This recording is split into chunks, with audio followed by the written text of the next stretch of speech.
Well, hello again. It's Teresa. And guess what today is?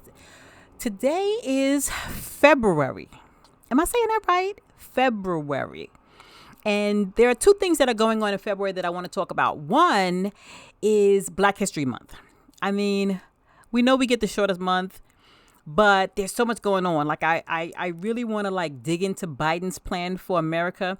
It's long though. It is like very long. It's like hundreds and hundreds of pages. I really hope that we get some benefit after all of this. If I read all, I think it's like 3, 4, 500 pages.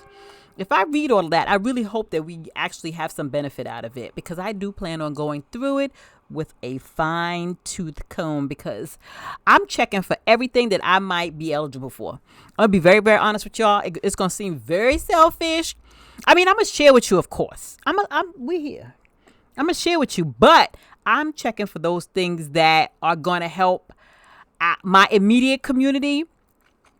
And what I want to do is find out if I could do maybe some financial coaching in my immediate neighborhood. Not in my immediate neighborhood because I live in the South Bronx and it is very Hispanic and I don't speak Spanish like that. So I'll probably have to go to Harlem, which is like the Valley. If y'all know, if y'all live in New York and y'all know Harlem, when I say the Valley, you know exactly what I'm talking about. I'm talking like 8th Avenue, like from the projects. Well, there's like a billion projects. But I mean 155th Street up until about maybe Drew Hamilton. Try to get something going on over there. Yes, because we need it. And I mean, I know that there's not a lot going on in person, although they're going to open it up. So Valentine's Day, they're going to start opening things up. And I think they're also going to start opening up venues for weddings. And I think that's like the prelude because once they do weddings, then they're going to have to deal with like sweet 16s and any kind of, and you know that they're going to have to deal with the what is it that the Jews do when the kids turn like 14? They do the bat mitzvahs and the bar mitzvahs because you know they ain't going to get left out. They like, if you're going to deal with that, then we want to make sure we have our stuff too. So we could always, they will forge a way for the rest of us because by the time they finish fighting for their bat mitzvahs and their bar mitzvahs, we're going to get our little parties in. Just make sure if you do go out, make sure that you're careful, make sure that you're safe, make sure that you're masked up. Nobody's going to go to a party and stay 6 feet apart. That's probably almost impossible to do. But try to make sure, I hope they do that you have to show a negative COVID test. That would be good. That would be really good. Because if you're going to do that, show a negative COVID test. But anyway, that wasn't what I started off talking about. So I wanted to talk about two things this month. And I want to talk about first is Black History Month. So I do want to, like I said, dig into the plan that Biden has for Black America and some other things that are going on. You know, we've been really hit hard by this COVID thing. And so there are definitely plans in place to help us get back on track. Since, you know, we really do work in service industries, which are the industries that got hit the hardest. And so we do need that kind of extra push. And they say women, like this is the lowest.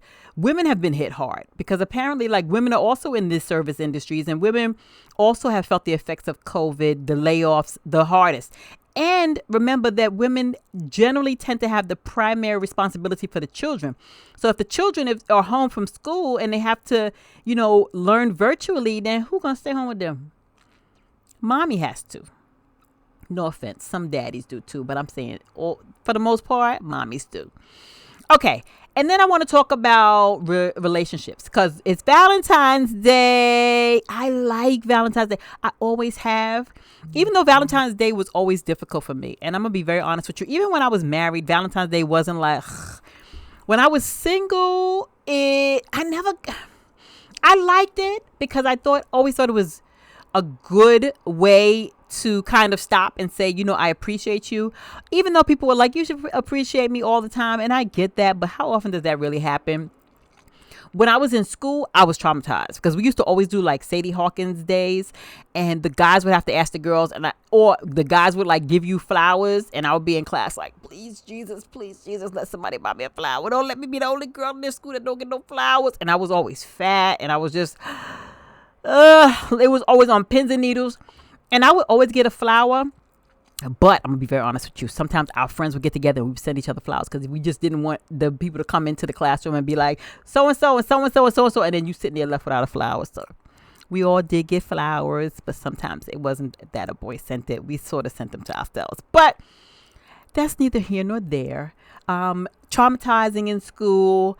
I really didn't have a boyfriend until I was probably like 20. So it wasn't that big. And then it was like off and on. And I didn't have my son until I was like 29. So I didn't have like that constant, date for Valentine's Day. So, but you would think that I would be one of those bitter people who hated Valentine's Day, but no, I always loved it because, I'm a super romantic and I kind of always believed, and I used to always watch the couples, they would get engaged on Valentine's Day or they would get married on Valentine's Day. And it was always so cute and it was always so nice.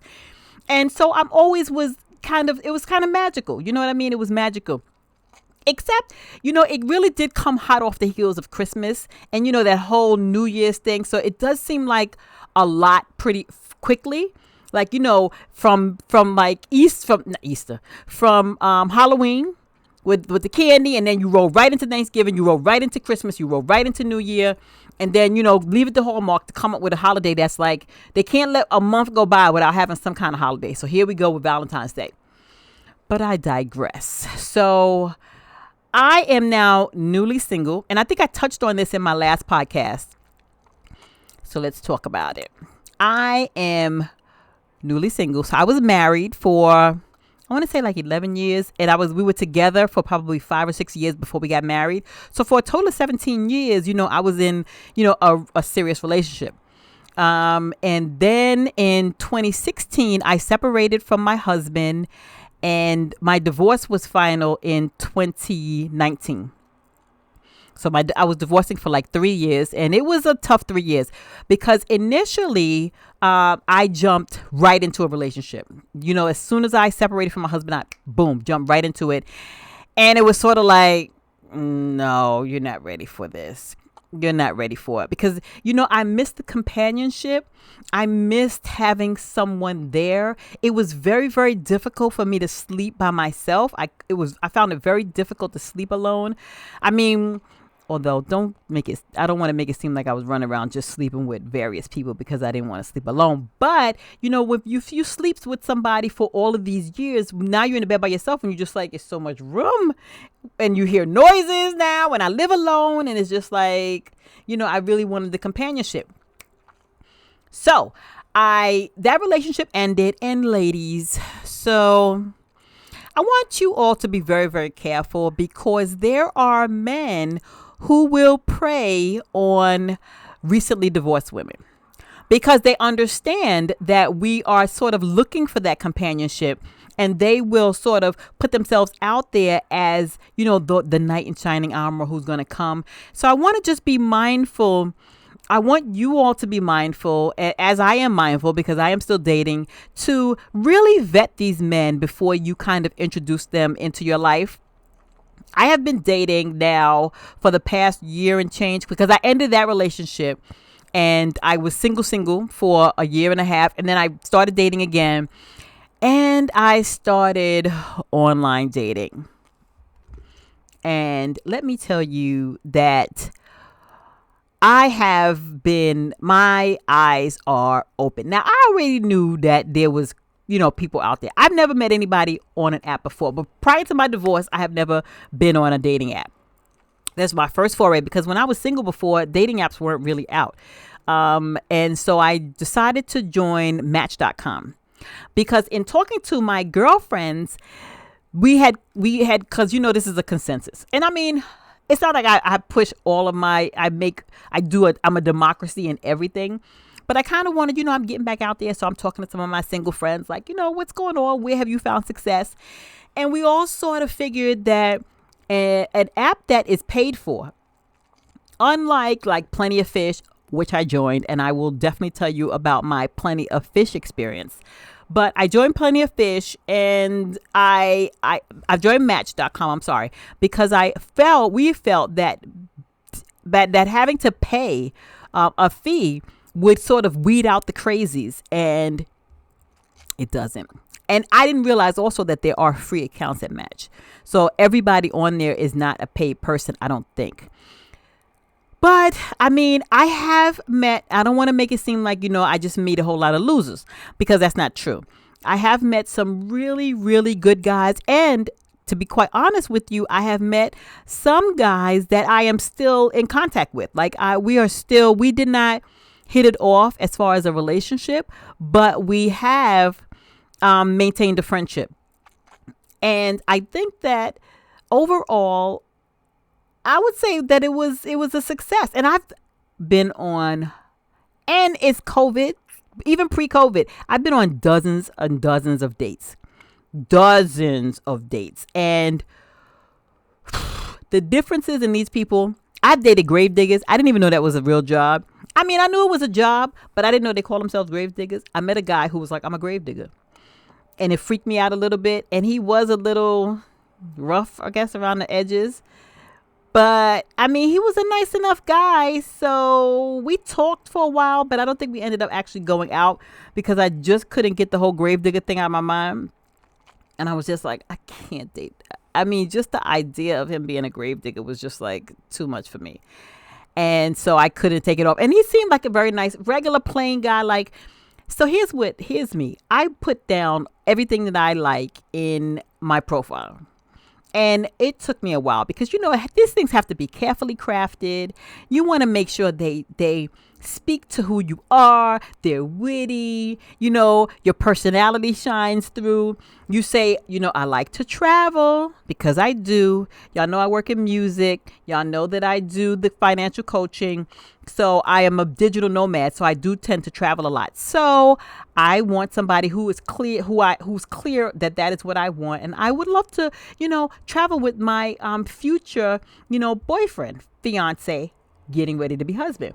I want us to be able to go see this world. I don't want to be stuck in New York just walking around the block and nobody wants to get on a plane. Because my son's father was afraid of flying. He did not like to get on airplanes. I think the whole time I knew him, and he died in 2015.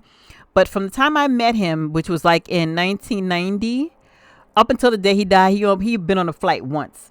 And I was like, deuces, I can't take it. Well, the whole time we was in a relationship, I would leave and go out with my girlfriends and we would travel. We wasn't like traveling, but we would go like to, Mexico. We go to the Bahamas. We go to the islands. That's when I was a little bit younger. And he was like, I want to go, but I don't want to get on a flight. I was like, well, then you got a problem. You got an issue. You got to figure that out.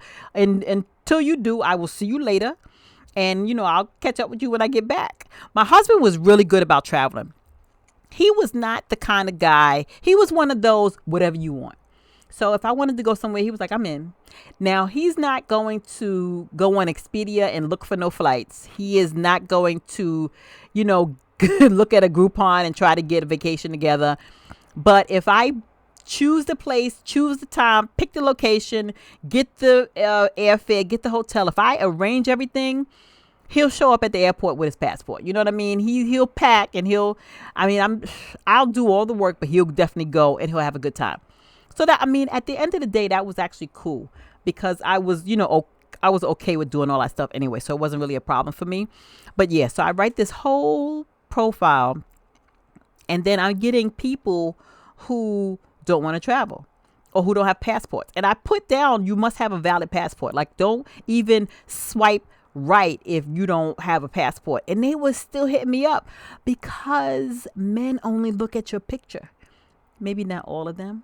But I'm going to be very honest with you, a good majority of them, they look at your picture and then they check mark you and then they start talking to you because they're asking me questions that the answers are in the profile. So if you just look, but that's a pet peeve. Anyway, so I'm a Christian woman. And so dating has its challenges for me because I do not operate like a lot of the women in the world do. I don't really operate. And to be honest with you, I've joined a couple of Christian dating sites or forums. And I'm going to be very honest with you. There is a huge gulf between the Christian women and the Christian men because there are questions that pop up like, the biggest, I know y'all already know what I'm going to say, but the biggest gulf is, do you plan on having sex before marriage? And all the women are like, no. And all the men are like, yeah. So I don't know who all these Christian men are having sex with because either the Christian men, I don't think they're lying. I think the Christian women, some of them are saying no, but they be yeah, and on the other side, or the men are having all this sex with non-Christian women, because this always becomes a challenge. We are supposed to live by the guidelines as outlined in the Bible, and a lot of the women are like, I am going to be celibate. There's another, either they're celibate or they're just because I think celibate means something different than just I'm not going to have sex, or they just are choosing to remain, not have sex until marriage. I guess that's just what it is. And I just kind of feel like that is the path that I want to be on, which is why I've been doing all this dating, and I have yet to get into a relationship, because I am standing on the principle that I do not want to have sex before marriage. And I mean, it's different from me now, so it's a little bit easier. When I was in the dating arena before, I was still looking for a husband to potentially have more children. I was still looking for, first of all, I was like 30. So I was looking at other things. I was not as firm in my convictions, and I was much more easily kind of swayed to the world idea that in this time and in this space, you need to be open to having sex before marriage. It's sort of like an audition. People are treating sex like an audition. It is not. It is not. It is not. It is not. And people will make you think that it is. Truth be known, there are very many men. Well, I don't want to say very many, because I ain't met one yet. But from what I've seen posted, there are men who say, listen, I am okay with not having sex before marriage. If that is what you want, I am willing to wait. And the good thing about that is that it gives you time to really kind of vet out the relationship before you start kind of getting into the sexual part of it, which muddies everything up, right? Because I think that when you start having sex too soon, you create a bond that really isn't there. So you're having sex before you even really know these people. And when you say, listen, we're not going to have sex, it gives you all of this time to determine whether or not this is somebody that you want to be with anyway. And so you don't end up, because I was sitting here going, I'm dating. And now when I date, I don't date one person at a time. So that's really my rule too. And that's what makes the whole not having sex until marriage work even better, because I don't date one at a time. I'm talking to like 3 people at a time on average. I do not believe, and I know that a lot of men, especially black men, because I date white and black. At this point, I'm dating probably more white than black.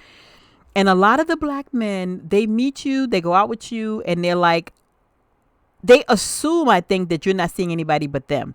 And I always say to them that being exclusive is a conversation that we have to have. So don't just assume it, because I don't assume I met you on a dating app. There's 1,000,001 women here. I don't assume that you are not talking to a dozen of them. I'm assuming that you're talking to as many as I talk to, because I know that when I go on, everybody is like, can I holler at you? Can I holler at you, sis? Hey, beautiful. This is the game that they talk in order to get your attention. And I'm sure that they're getting attention from 1,000,000 other women.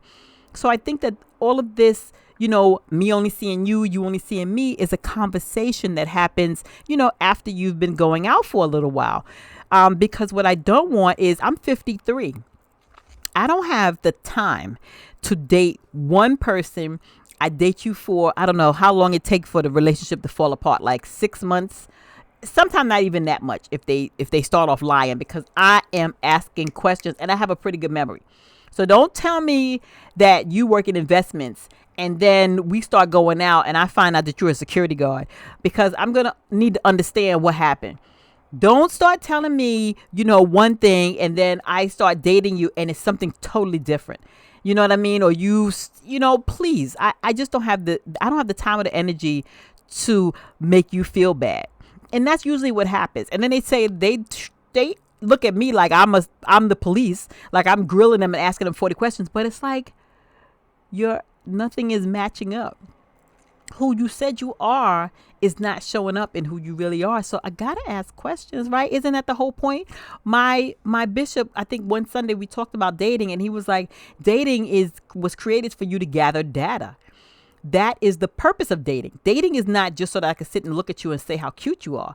Dating is for me to try to understand what kind of person you are, to see if you are the person that I want to spend my time with. Because our time is precious, right? And you want to spend time with people you want to spend time with. So I don't have time to 6-7 months with you, and then I find out that something is crazy, or we just don't, for whatever reason, we don't get along, and then I got to start all over from point one. No, because then that's like 5 people, and it's gonna be like 3 or 4 years. I ain't got time for that. I'm trying to get married. By the time, but at least I'm 53. By the time I'm 55, I want to be married again. So, God willing. So, I need to be dating a couple of people. So now, today I'm dating 3 people. 2 white, 1 black. And I get a lot of flack for dating interracially. And what I want to say to that is, clearly I date black men. My son is a black man. His father was black. So I do date black men. I just don't exclusively date black men. And at this point, I date more white than black. It is definitely not anything that I had chosen, but that is just who has, reached out to me. And, they fine and nice. And, I think that there is a healthy appreciation for black women that white men has shown to me. I'm not trying to talk about anybody else's experience. I am only talking about mine. I have had some very, very good experiences dating both black and white. I have had a tremendous amount of issues in dating some of our brothers. Some of the issues don't pop up when you date interracially. And then there are some comforting things that when you're a black woman and you're dating a black man, there is something that is so similar. So it feels almost like you already know them. And that's could be good or bad, because you don't want those associations. Like, I had a bad time with, Raheem. And so now this one here's Michael. And now I think that I'm going to have a bad time with him. But, you have similar backgrounds. You were brought up similarly. You have, there's a shared history there. Even if, you've never met each other, there's still that something to be said about having a similar background. However, there are also a lot of things that can be negative. There are mindset issues that tend to pop up. Now, everybody is not the same, but there are some mindset issues that tend to pop up, and that I just can't, all the time deal with. And when you date interracially, it's more about that individual person and their personality that shines through, because I think that it's more difficult to date interracially. You have more of a struggle. So the longest relationship I had with someone interracially was, I think, a year, or maybe a little less than a year. And we, and most people say, well, I bet you he won't introduce you to his parents. Well, yeah, he did. So it wasn't about hiding, although initially the reflex is to kind of keep the relationship secret. Did I say secret? Secret. And not so much as that I'm ashamed of you, but because it is just so new in the beginning, you don't want the outside influences. You just want to see where this is going before. The same way when you date anybody. You date somebody, you go on a first or second date. You don't necessarily, flash it out to the world. You don't start putting them on your Facebook. You don't start, putting it out there. But you sort of incubate it a little bit to make sure that it, develops before. And I think that process takes a little bit longer for me when I am dating why am I struggling with that word? Interracially. So, any event, I am dating now, and it is going pretty well. It's not easy during COVID. because there are just so much limitations on where we can go and what we can do.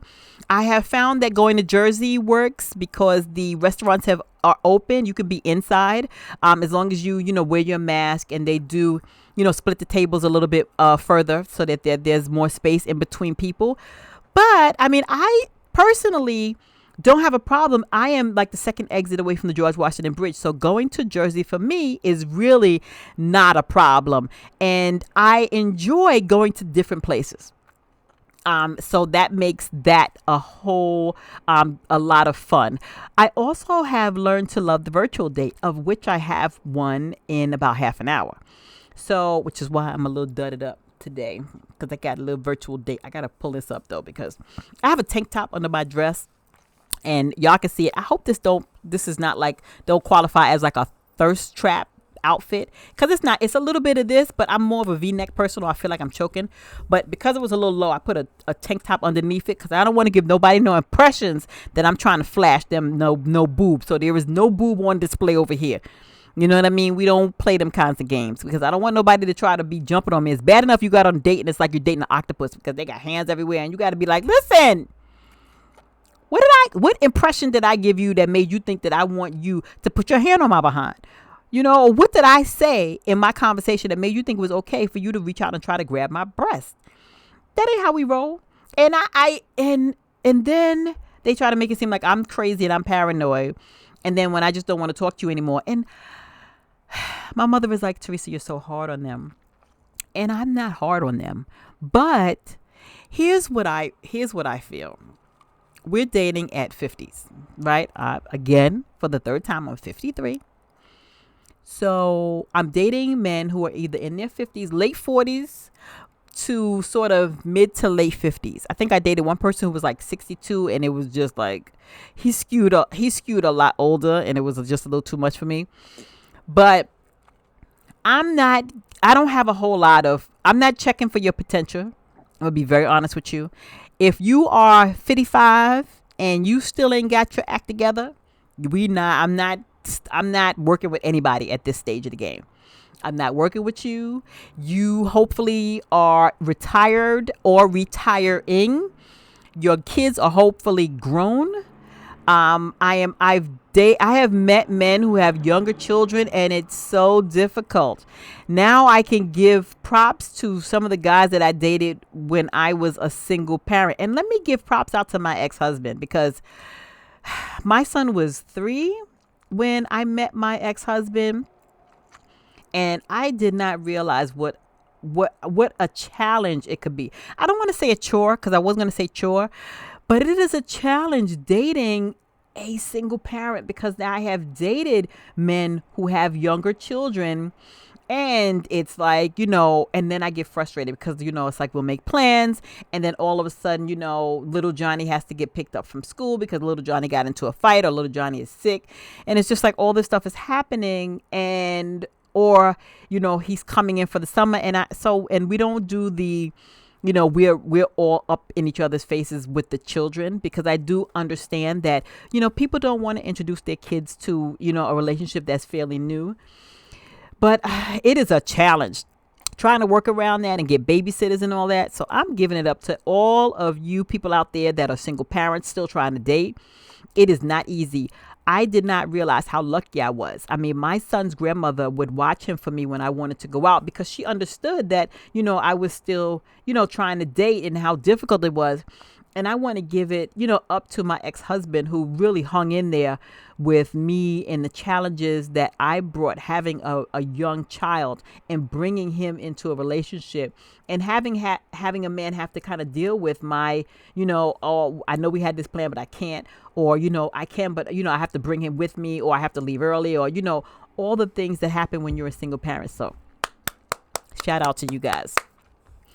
All right. So we talked about interracial dating. Oh, the men in there looking for first of all, if you 55 and I still have to look for your potential, then there's a big problem there. I'm not looking for nobody's potential at 55. You need to come with what you've got. I have worked very, very hard.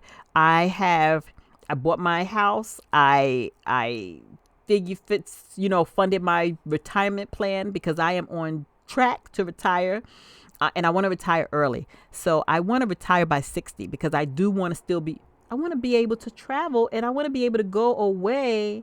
And I don't want to be still sort of like my leg hurt, my back hurt, my knee hurt, my this hurt. I want to be able to travel and I can still, climb mountains. You know what I mean? I still want to be able to be very active. I still bike ride and I still go to the gym and I want to still be able to do all those things. So I don't want to retire when I'm 67. So I need somebody who has really got his little act together. And so that's been the reason for a lot of the relationships that I've had with guys who were really decent, but they just could not pull their weight in a relationship. And I just did not want to do the heavy lifting for both of us. I don't know if I was wrong. They were nice guys, but I can always feel the resentment gonna settle in because I can't.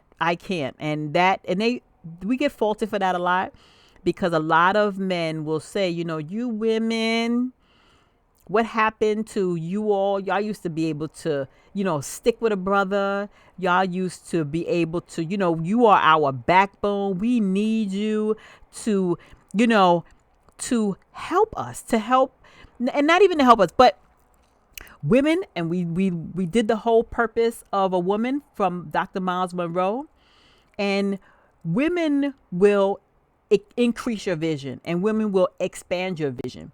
And again, like Dr. Miles Monroe has said, women will always give you more than what you give her, right? If you give her food, groceries, she will make you a meal. If you give her a seed, she will give you a baby, right? So whatever you give us, we will expand it and we will grow it. That is our job. But men have to have the vision. Like, you have to give us something. We can't come in and you just got your hands swinging and you have nothing and you expect us to make miracles. It just does not happen that way. So if you don't have a vision, and usually men without vision are men that don't have a connection to God. And that's another thing. So I've met a lot of men who were spiritual but not religious. And that's sort of the lazy man's way of saying, I believe in God, but I don't want to go to church. I don't want to have any responsibility to my community. I don't want to, maybe not community. I don't want to give it to them that bad. But I don't want to have any additional responsibility, right? I want to just believe in God and let that be that. And so I think that you have to do more than believe in God, right? Believing in God is a great first step, but there has to be more to it than that. And you are never going to fully be able to step into your purpose until you establish a relationship with God and you allow him to direct your path and to help you figure out what your purpose is. And I just think that if you meeting up with a purposeless man, it just is so frustrating because I'm looking at you and it's just like, what are you doing? You just, you live day after day after day with no real direction. And that's why it's impossible for you to lead me or lead in a relationship if you don't even know where you're going. So I've come up against that struggle too. And I'm not saying that, he has to have everything together because remember, my job is to be a helpmate. So I'm here to kind of help you do what it is you need to do, but you got to figure out what it is you need to do. Like, I know what my purpose is, right? I know what my purpose is. And my purpose is to educate women, not single, but professional Christian women. Most of them happen to be single, and to help them navigate the financial waters so that they can get their 2 feet under them, so they can support their families, so that they can help to build generational wealth for their children, and they can push the needle forward. And we as a people can hold on to what we have. Because, our money just doesn't stay as long as it needs to in our community. And I don't want to go off on a tangent about financial things, right? Because we're talking about relationship. It's Valentine's Day. I want to make sure that, all these dating people, and me included, can kind of get our day together. So I was telling you all about men without vision. And there are some great guys out there. But again, you really have to vet them very, very carefully and know what it is that you want and know what it is that you will put up with. because we all have to. And I met a really good guy, and he is very well versed. And we had this conversation a couple of days ago. I told him he feels like he does not have to compromise at all. And I'm going to tell you what's up with him. And I'm not going to call his name because then he's going to freak out because he's going to listen to this. Okay. So we dated, and I wasn't really feeling him. So we went on one date, and then that was it. I was just like, And because to be honest with you, he looked like a cornball. He came out and he had on like some crazy outfit. You know, one of these guys who come out in the summertime with the tube socks and the sandals and the khaki shorts, and then the button up shirts that like the old men wear with the lace decoration or whatever. And I don't know. It was just like a whole hot mess. And so I was just like, I can't do this. So we went on that one date, and that was it. So I don't know, somehow he reached out to me again. And he was, we were just kind of talking about, this or that. And we met each other on Match, and we were both kind of talking to other people. So he was kind of like, so what do you like about the site? So we started talking about the site, and I was telling him about the guys I dated, and he's telling me about the girls he dated. And he seemed like a really nice guy. You know what I mean? Really, really nice guy. He's got his, he understands what he's doing in this world. And he, comes from a, really good family. He has a very good relationship with his brothers and sisters. Parents are deceased. He's got a good job. He, lives on his own, so for all intents and purposes, decent guy. But he feels a little like it's a little bit of social awkwardness going on. So how some people are like social butterflies and some guys kind of stay in the back. And so he's sort of that guy. He's sort of like more of the awkward type, which is actually fine too. But, so that sort of impacts how he behaves on a date. And so that may be, and so I'm thinking, well, maybe because of that's why I got this kind of funky feeling when we went out on a date, because I just felt like he was a little awkward, and maybe it was his socially awkwardness that was throwing me off a little bit. So we talked, but we didn't really date.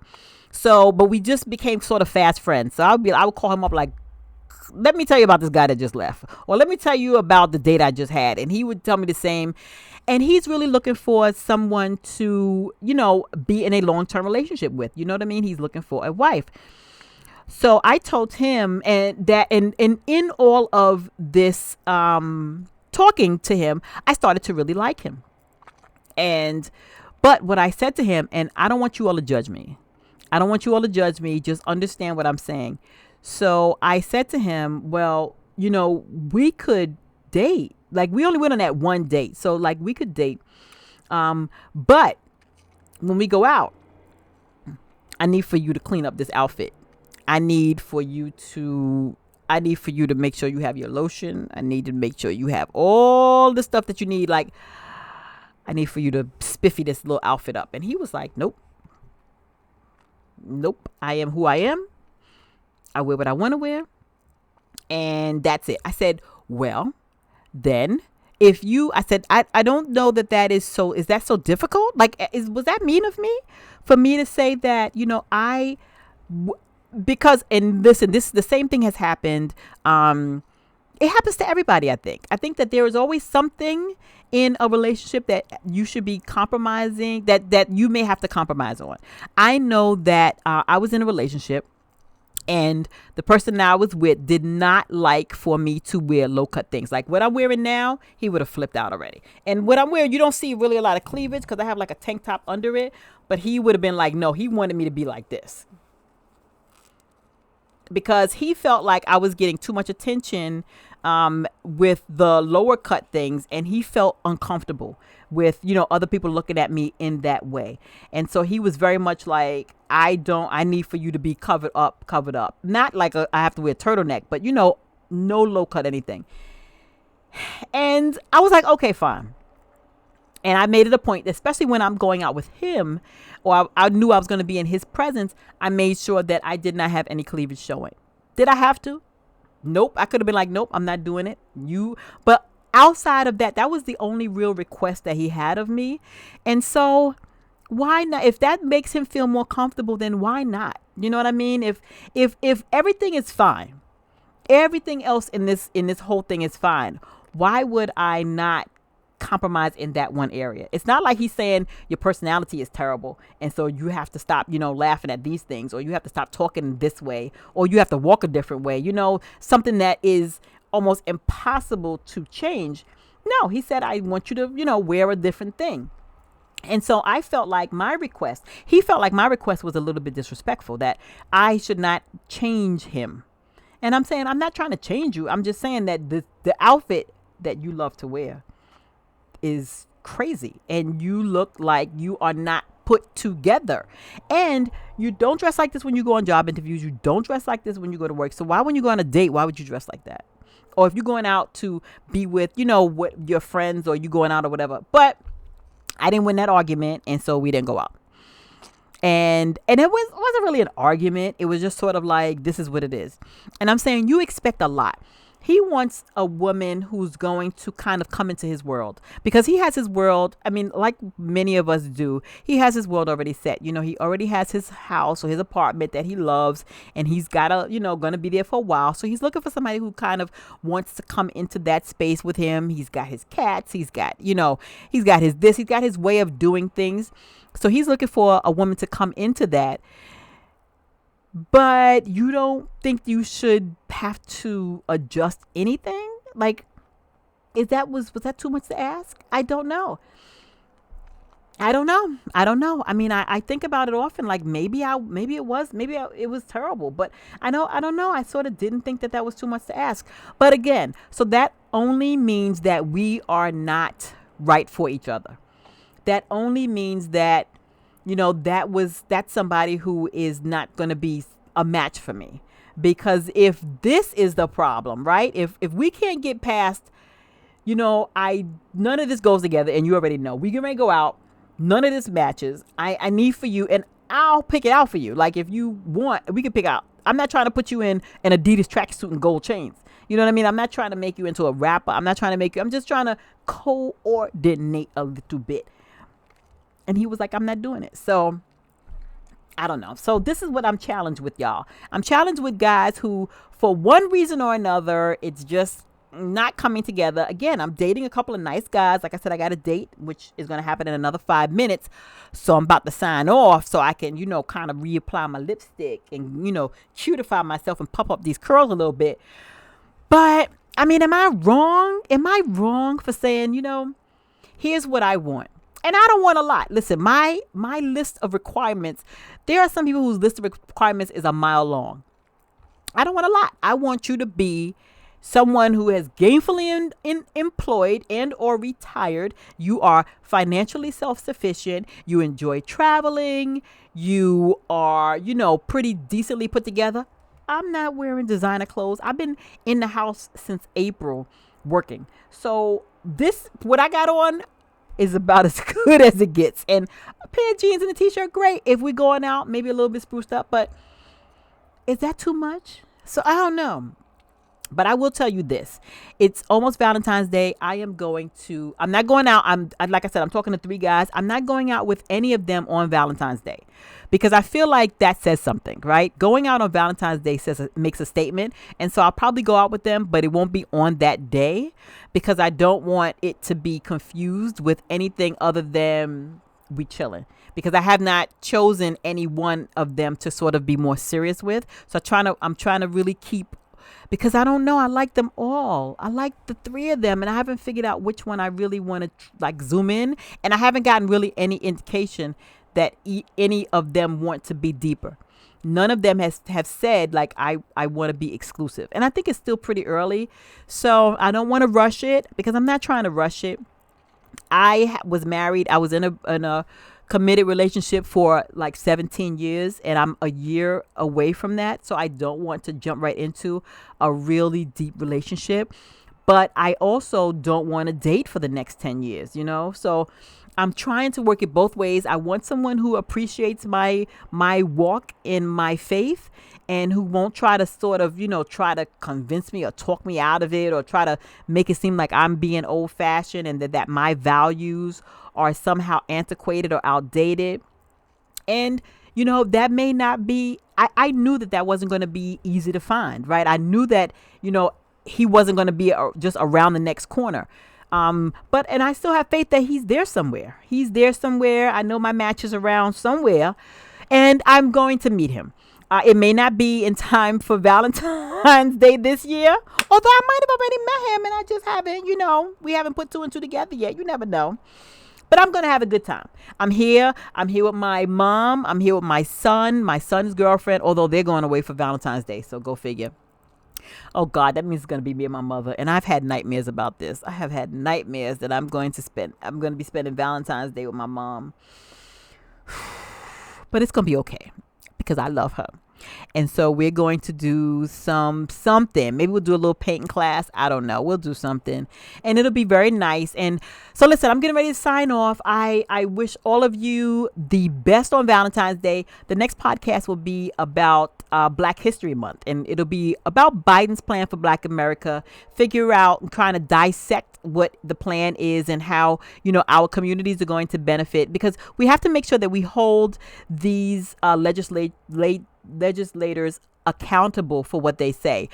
There was a big push. I mean, we were going to do what we had to do to get Trump out anyway, but Biden put this whole plan out there. And so what we have to do is start, making notes and make sure that he sticks to it and make sure that what he promised us, that he in fact delivers. All right. So I want to wish you all, how do you do it? I want to wish you all a happy Valentine's Day. I'm not doing it right. Am I doing it? I'm cockeyed. There it is. Happy Valentine's Day. Happy Love Day. And I will see you all in a week or so because these episodes are coming out like every week and a half, twice a month probably. So I'll see you twice a month because I got so many other things to do. And I don't want to lie to you and tell you it'll be every week because until I kind of pull it all together, I can't do it. Anyway, so I'll talk to you soon. Have a great day. Goodbye.